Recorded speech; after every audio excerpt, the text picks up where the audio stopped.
இன்னைக்கு ஜூலை 4th. சரி. இன்னில இருந்து 3 மாசம் முடிஞ்சு 4வது மாசம் முதல் நாள், அதாவது ஜூலை, ஆகஸ்ட், செப்டம்பர்.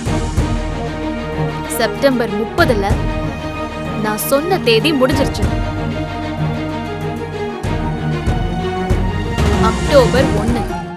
2ஆம் தேதி காந்தி ஜெயந்தி. ஐயோ, சரி சரி.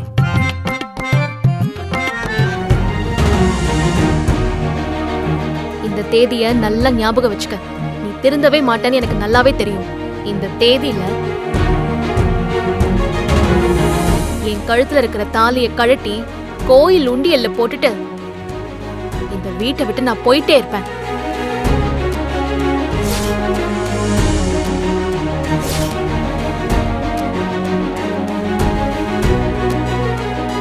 மீனாட்சி, இப்ப எனக்கு ஒரு வாய்ப்பு கொடுக்கணும்னு உனக்கு தோணிருக்கு இல்லையா? அங்கேயே நாங்க ஜெயிச்சிட்டோம்ல. நீ சொல்ற மாதிரி நீயும் வீட்டை விட்டு போக மாட்ட, நான் கட்டின தாலியும் உண்டியலுக்கு போகாது.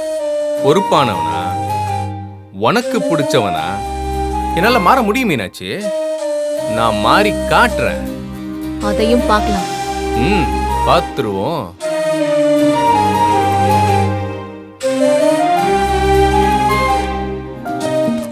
தள்ளு தள்ளு. ஏய் மீனாட்சி, என்ன பண்ற? நான் தூங்கணும். ஏய் மீனாட்சி, நீயே கீழே படுக்கிற? 2 பேரும் மேலே படுக்கலாம்ல. கீழே படுக்க போறது நான் இல்ல, நீதான். இது நானா? இனிமே இதுதான் ஏன் இடம், அதான் உன் இடம். கதவு எப்பவுமே தாப்பால் போடவே கூடாது. Meenakshi, so many conditions. I don't like it. இந்த மாதிரி சிச்சுவேஷன்ல இன்னுங்க தானே கீழே படுப்பாங்க. இல்ல பசங்களும் கீழே படுப்பாங்க. தப்பு, நான் கீழே படுப்பேன்.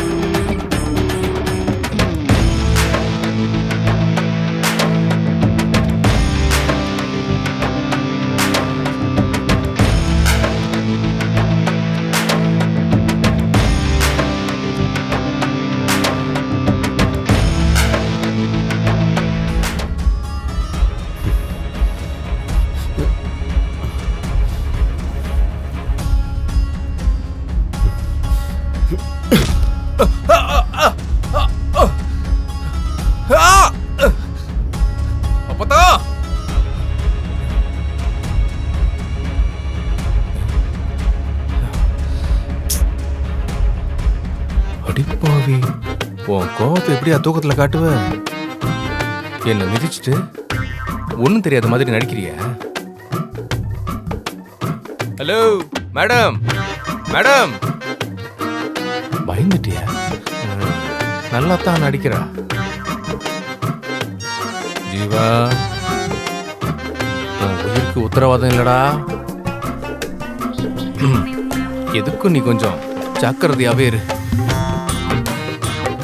அழகான ஆபத்தா இருக்காளே.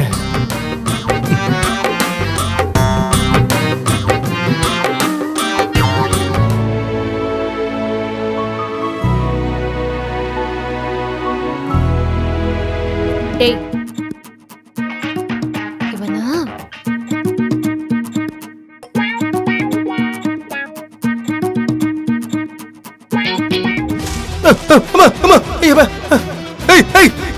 கிளவி, அப்பதா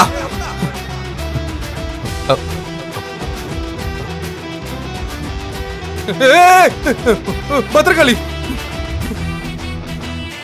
ஏய், என்ன பார்த்தா பத்திரகாளி மாதிரி தெரியுதா? என் ஒய்ஃபு. என்ன மீனாட்சி, இப்படி காலையிலே அபிஷேகம் பண்ணி எழுப்புற? ஏய், மணி என்ன ஆகுதுன்னு பாத்தியா? என்ன ஆகுது? மணி 5:30 ஆகுது. அவ்வளவுதானே? அதுக்கு ஏன் இப்படி நடுராத்திரில எழுப்புற? இது உனக்கு நடுராத்திரியா? ஆமா மீனாட்சி, நமக்கெல்லாம் 9 மணிக்கு மேலதான் சூரியனே உதிக்கும். அதுக்குள்ளே இப்படி எழுப்பி விட்டியே, எனக்கு ஒரு நல்ல கனவு வந்துச்சு தெரியுமா? நீயும் நானும் ஊட்டி மலை மேல டூயட்லாம் பாடிட்டு இருந்தோம். இதெல்லாம் உன் கனவுல மட்டும்தான் நடக்கும். முதல்ல எந்திரிச்சு போய் பால் வாங்கிட்டு வா போ. அதெல்லாம் அம்மா அப்புறம் வாங்கிக்குவாங்க. நீ போய் படுத்து தூங்கு போ. எந்திரி. அம்மா,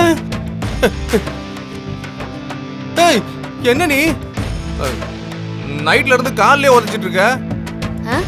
என்னது? எல்லாம் எனக்கு தெரியும். எனக்கு மீனாட்சி, கொஞ்ச நேரம் நான் தூங்கிக்கிறேனே. படுத்தானே வெச்சுக்கோ. அம்மா, அம்மா. ஏய், யாருமா நீ? மண்டையை கிண்டியை உடைச்சிடாத, அப்புறம் கொலை கேஸ்ல உள்ள போயிட போற.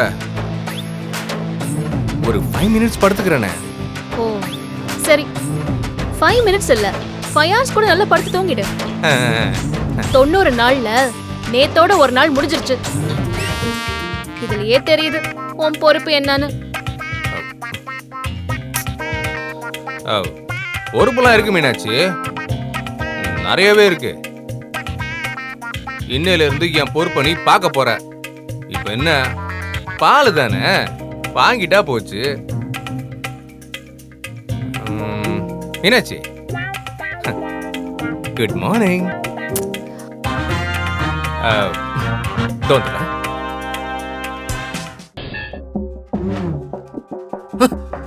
மாமா, என்ன மாமா செய்றீங்க? எல்லாம் உன் நல்லதுக்குதாம்மா.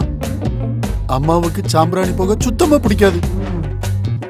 ஆமா மீனாட்சி, அத்தை பார்த்தா திட்டுவாங்க. அப்ப வீட்ல சாம்பிராணியே போடக்கூடாதா? சாம்பிராணி போடுமா, ஆனா புகை வராத மாதிரி போடுமா.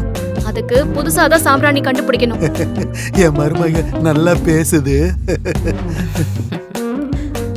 மீனாட்சி, இந்த வீட்ல சில வழக்கம்லாம் இருக்கு. அத்தை தூங்கி எந்திரிக்கிற வரைக்கும் சத்தமே வரக்கூடாது. இந்த மாதிரி புகையெல்லாம் இருக்க கூடாதுமா. நீ மட்டும் சாமி கும்பிடுமா. சாமி கும்பிட நிறைய வழக்கம் இருக்குன்னு சொல்லுவாங்க. ஆனா இங்க சத்தம் இல்லாம சாமி கும்பிடுறதா வழக்கம் இல்ல. நம்ம மனசுக்குள்ள கும்பிட்டா சாமிக்கு கேக்குமா. சத்தம் கேட்டா அம்மா எந்திரிச்சிருமா. அம்மா எந்திரிச்சா சாமி ஆடிருமா. நல்லா புரியுது மாமா. போக போக இன்னும் இந்த வீட்டை பத்தி நிறைய புரிஞ்சுக்குவாமா. ஐயோ,